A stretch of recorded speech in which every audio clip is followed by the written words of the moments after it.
Hello, Tom again. And in this video, we're going to continue with our collections exercise. And specifically what we're going to do is we're going to look at the idea of iterators. In the previous video, when we were using our points list class, we were able to use it with a for each loop because the base class we inherited from implemented an interface called Ienumerable. The Ienumerable interface requires that the class has a get enumerator and move next method. And it's actually these methods that the for each loop structure makes use of. Now, one of the ways that we can implement this support is by implementing those two methods directly. But another technique that we can use to allow this to happen, even in classes that aren't collections, is to create a simple iterator. So that's what we're going to do. We're going to actually create an iterator for the Cartesian point class so that we can use Cartesian points in a for each loop. So what is it that we would iterate through? So with a Cartesian point, there's the individual coordinates x and then y. So what I'd ultimately like to be able to do is use a for each loop and say like each integer coordinate in a Cartesian point object. That's ultimately what we want to do.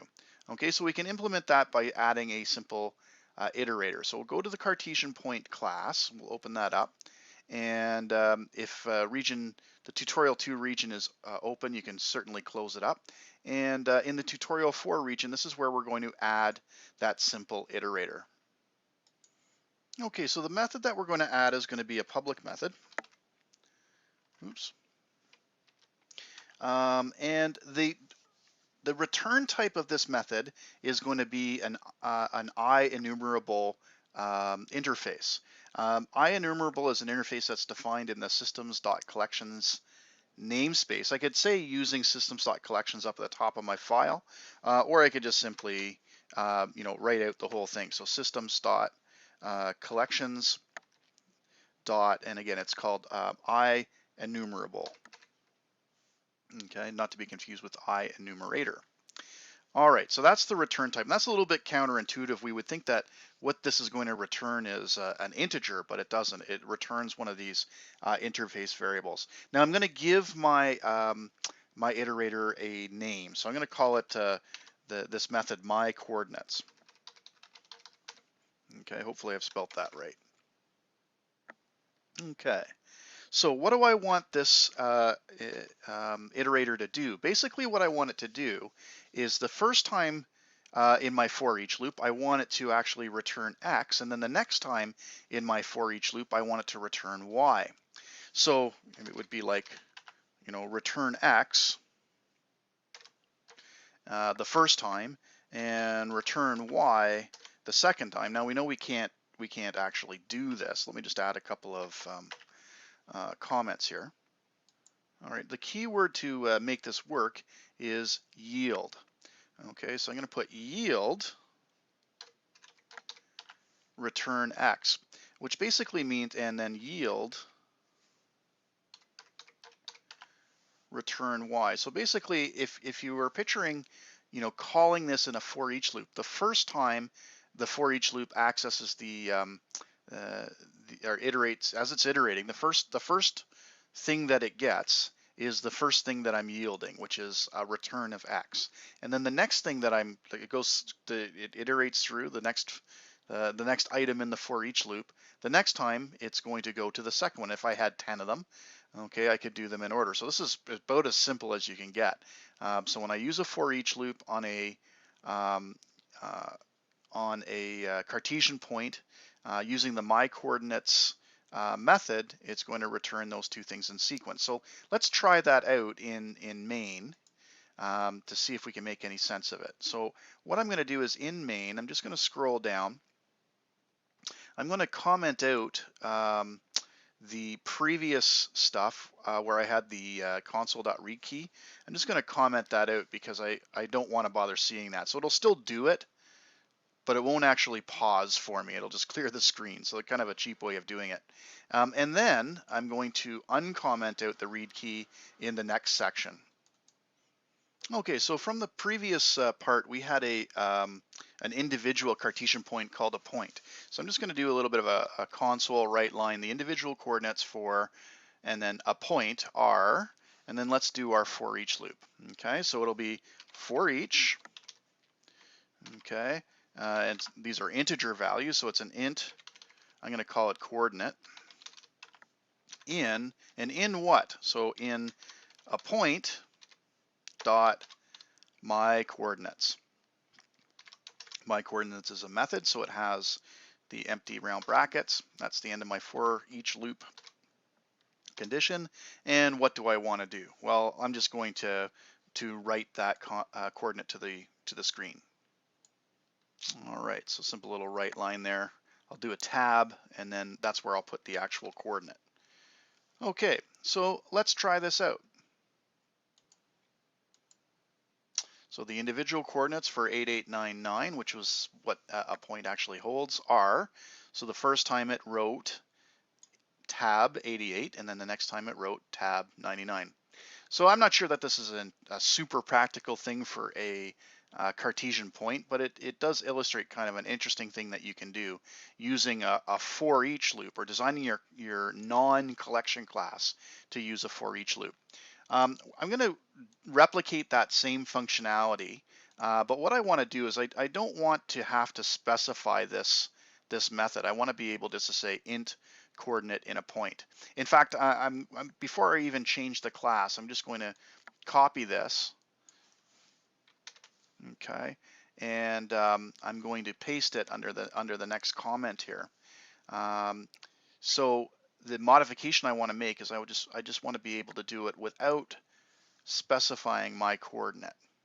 Okay, I'm going to get a bit of an error now, and it says a for each statement cannot operate on variables of type Cartesian point because there's no public definition for get enumerator. Okay, so to be able to do this directly, I need to have a method called get enumerator as part of my Cartesian point. So let's add that. I'll go to Cartesian point, and you can see get enumerator. There's that comment. So we'll code that. It's going to be very similar to the one above. Okay, it too is public. The return type is system collections. This time though, it's Ienumerator, not enumerable. Okay, so you use Ienumerator when you're overloading or implementing, I should say, the get enumerator method. Okay, so really the only two changes from what's above is it's Ienumerator instead of Ienumerable, and specifically it needs to be called get enumerator, spelled correctly. Hopefully I've spelled that correctly. The body of the method, I'm just going to copy and paste it. It works exactly the same way. So let's go back. I'll just save all of that, and let's go back to the program class. And if I make my error list, it's no longer showing as an error. Let's see if it actually runs. Okay, so I get the same output twice, which exactly was what I was after. So success. Now in terms of my point list class, we'll go back to that for a second. I didn't have to actually add a get enumerator method into this class because I inherited one from collection base. Okay, but I could hide that one and add my own implementation if I want. So if you scroll down in the class to where the comments say part 2 iterators, you can see there's some comments there for a get enumerator method. So we'll set this one up pretty close to the same way we did it for the Cartesian point class. Obviously this is going to be a little bit different because it's for an actual collection class. It's public. Okay, I'm hiding it. I'm going to use the keyword new just to explicitly say that I know there's a base get enumerator. That base get enumerator, by the way, is not virtual, so I can't override it. Anyway, yeah, I'm just hiding it. Just like in my previous example, it's of class get, it returns the Ienumerator interface.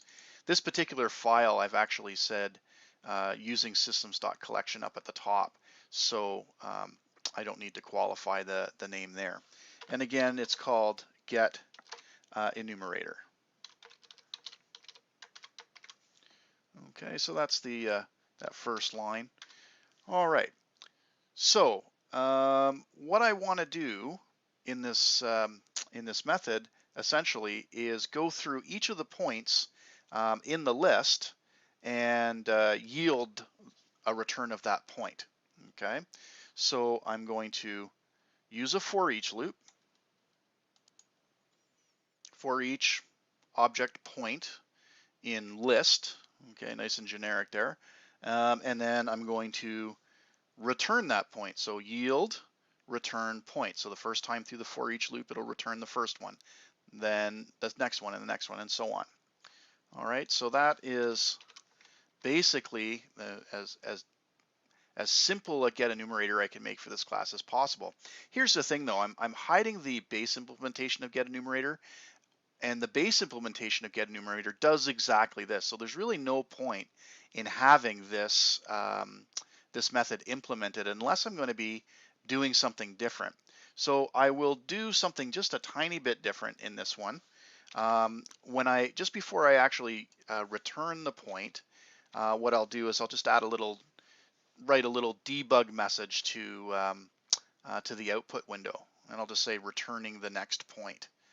Okay, I won't do that to the console window, that will look ugly, but I will do it to the debug window. Okay, so we can actually try this out. So we'll go back to program here. I'll scroll down a little bit. A few extra blank lines I don't need there. Iterate through the list using get enumerator. Watch the output window. So this is where I'm going to put a simple for each loop, I should say, to output each coordinate in my list. Much the same way we did it before. So the points stored in my list are for each Cartesian point in my list. Note I don't have to say dot get enumerator. That's sort of done for me. It's implied. And each time I'm just going to write a tab plus the actual point to a string. So let's try that out. Oh, before we try that out though, let me just make this a little bit bigger so we can actually see the output window. All right. So if I move this out of the way a little bit, you can see in my output window, I've got returning next point, returning next point, returning next point, returning next point, and so on. It's doing it more than the 3 times that I see here because you may recall I used a for each loop in the previous example, so it's actually doing it both times. I'll show you what I mean by that. Okay, so here in the main method, if I scroll up, you can see I did a for each loop right after I added the initial 3 objects. So that's why I'm actually seeing that multiple times. All right, so that wraps up the video on iterators. In the next video, what we're going to do is we're going to add another collection class that instead of being based on an index, it's going to be based on a key value. Thank you very much.